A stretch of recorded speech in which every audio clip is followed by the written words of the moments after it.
So you sent over Dario Amodei's Machines of Loving Grace essay, Hmm. and honestly, it's like a breath of fresh air, Yeah. all this talk about AI ending the world, and, well, Amodei just flips the script. Right. He's one of the top AI safety guys out there, and he's saying AI could actually make life not just easier, but better. And that's what makes this essay so interesting, right? Yeah. Like, he's not just saying, hey, don't worry, be happy. He's laying out a vision. Yeah. Yeah, And he's exactly. doing it when everyone's freaking out about AI, so it's like Yeah. a strategic move almost. It's like, hold on, what if we're not doomed? Exactly. It's a call to action, Like, we're not just along for the ride. We can steer this thing.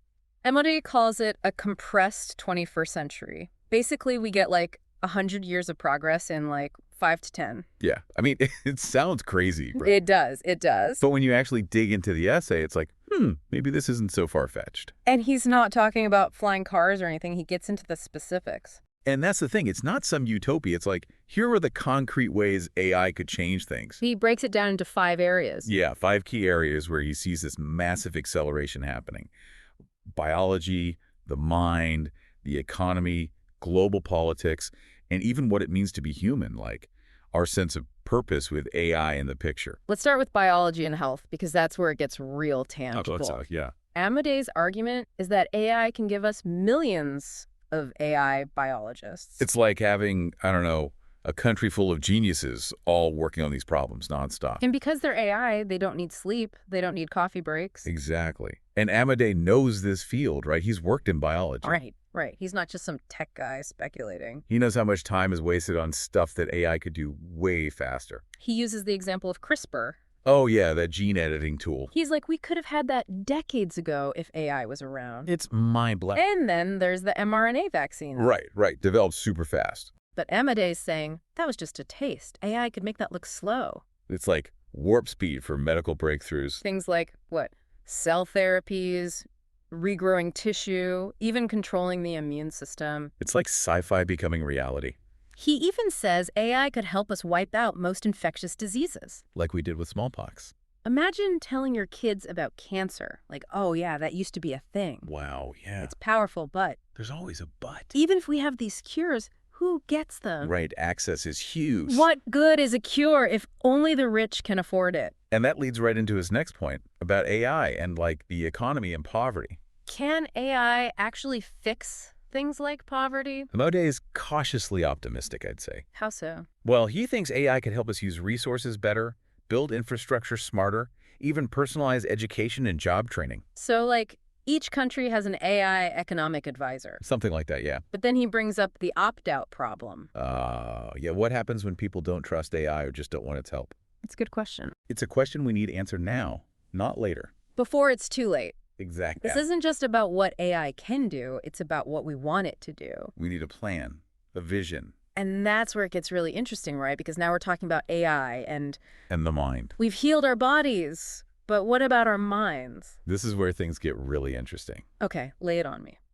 Amade believes AI can help us unlock the secrets of the human mind and accelerate progress in neuroscience. No.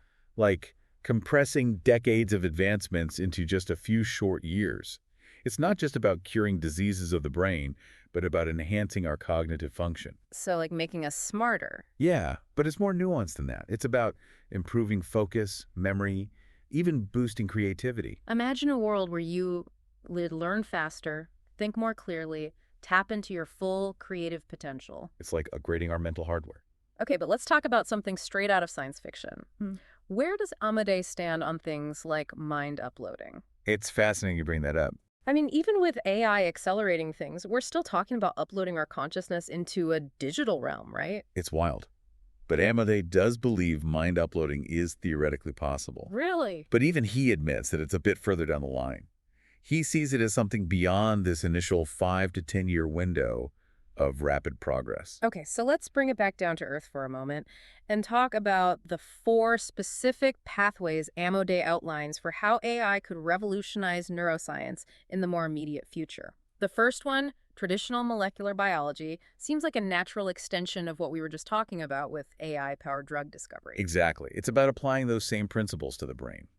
Imagine using AI to develop personalized treatments for mental illnesses like depression, anxiety, PTSD, conditions that impact millions. So, like, AI could help us understand the biological basis of these conditions and design targeted therapies. Yeah, with incredible precision, we'd be talking about a paradigm shift in mental health. And then there's the second pathway, fine-grained neural measurement and intervention. This one sounds pretty intense, getting down to the level of individual neurons. This is where AI's ability to analyze massive data sets and identify patterns we might miss becomes crucial.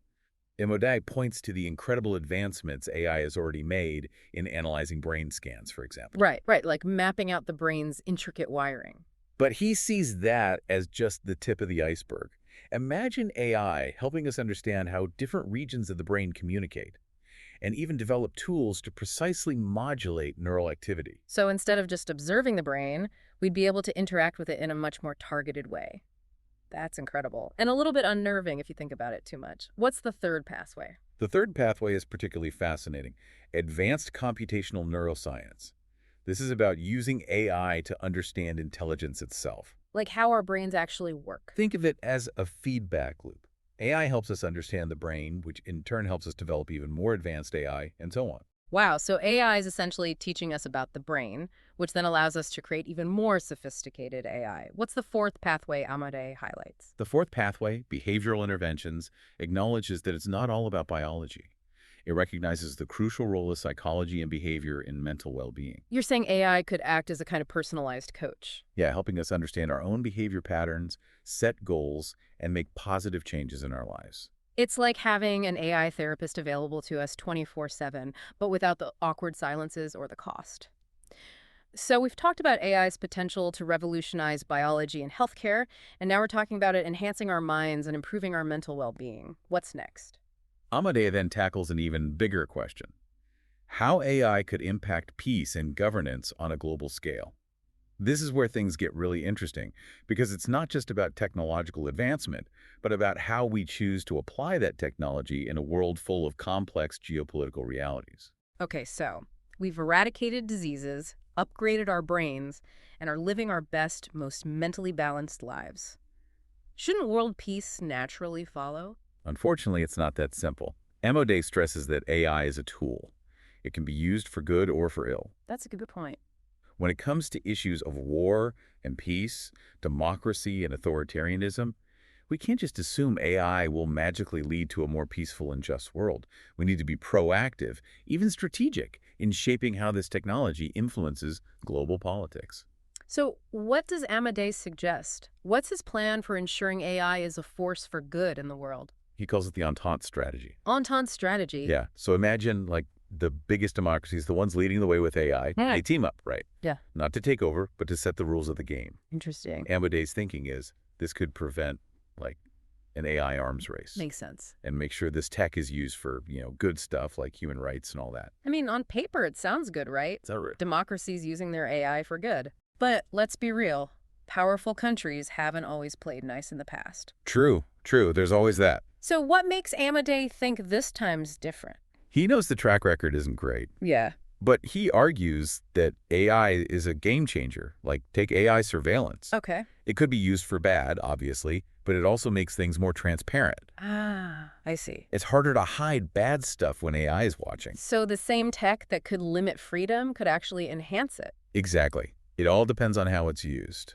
That's a pretty big if, though, right? That's for sure. But what about, like, inside countries? How does AI change things within a democracy? This is where it gets really interesting. Okay. Amodei thinks AI could actually make democracies stronger by creating like a more informed public. Okay. Imagine AI helping us cut through all the BS, the propaganda. So no more fake news. Well, less of it, hopefully.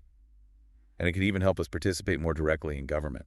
That's a pretty different picture than the doom and gloom you usually hear. It is, and it's exciting. But even if we get all this amazing stuff, Yeah. the healthcare, the smarter minds, a more peaceful world, Yeah. there's still this big question. What's that? What happens to us? What do you mean? If AI can do everything we can, but better and faster, Right. what's our role? What happens to our sense of purpose when our jobs are, like, automated? It's the age-old question, right? Man versus machine.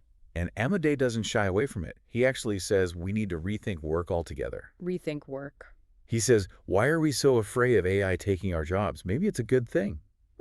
He Really? says it could free us from the boring stuff Oh, and let us focus on, like, our passions, our creativity, things that make us human. so instead of AI taking over, it's like AI is freeing us. Exactly. He calls it an abundance economy. Abundance economy. Yeah, where everyone's basic needs are met, and then we're free to explore, to create, to contribute in new ways. It sounds amazing, but like, how do we actually get there? That's the million-dollar question, right? How do we build this system that values what makes us human, not just how much we produce? It's a big shift. It is, and Amade's not claiming to have all the answers, but he's starting the conversation. And that's what matters. Exactly. He's making us think about the future we want. So what does this all mean for us, for the listeners? Amade's vision, this compressed 21st century, it's not a sure thing, but it's possible. It's hopeful. And that's important right now, to have some hope. Definitely. But it also means we have to be smart. We have to make choices that lead us towards that future. Choices like what? Like how we use AI, who benefits from it, what values we build into these systems. That's on us, isn't it? It is. The future's not predetermined. We get to decide. That's a powerful message. We're not just along for the ride, we're in the driver's seat. Well, on that note, I think we'll wrap things up. This has been a fascinating deep dive into Amodei's essay, Machines of Love and Grace, and a really thought-provoking look at the potential for AI to not just reshape our world, but to actually make it better. It's definitely given us a lot to think about. As always, thanks for joining me. Until next time.